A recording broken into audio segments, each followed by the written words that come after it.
সালামু আলাইকুম। বাচ্চাদেরকে মোবাইল দিবেন না, বুঝছেন? ছোট বাচ্চাদেরকে মোবাইল দিবেন না। ছোট বাচ্চাদেরকে যদি মোবাইল দেন, কার্টুন দেখান, তাহলে ওই কার্টুনের মতোই বাচ্চারা হবে, বুঝছেন? এজন্য ছোট বাচ্চাদেরকে মোবাইল দিবেন না, গেম চালাতে দিবেন না, বুঝছেন? সবসময় কোরআন হাদিস দেওয়ার করবেন, চেষ্টা করবেন, বুঝছেন?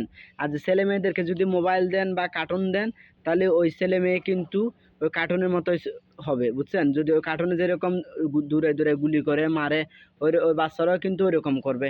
এজন্য যারা বাবা মারা আছেন, ভাইয়েরা আছেন, যারাই আছেন, খালারা মা যারাই আছেন, আপনারা বাচ্চাদের থেকে মোবাইল দূরে রাখবেন, বুঝছেন? ফেলে বাচ্চারা যদি যতক্ষণ আপনার পাশে থাকবে ততক্ষণ আপনারা কোরআন হাদিস পড়েন, এটা কাজে লাগবো। মোবাইল টিপবেন না। মোবাইল যদি বাচ্চাদের সামনে মোবাইল টিপেন, ওই কয়দিন পরে আপনার বাচ্চা আপনার কাছে মোবাইল চাইবে, বুঝছেন? আপনি যদি মোবাইল না দেন, তখন দেখবেন ঘরের মধ্যে জিনিসপাতি ভেঙে ফেলতেছে, আপনাদেরকে রাগারাগি করতেছে, বকাবকি করতেছে।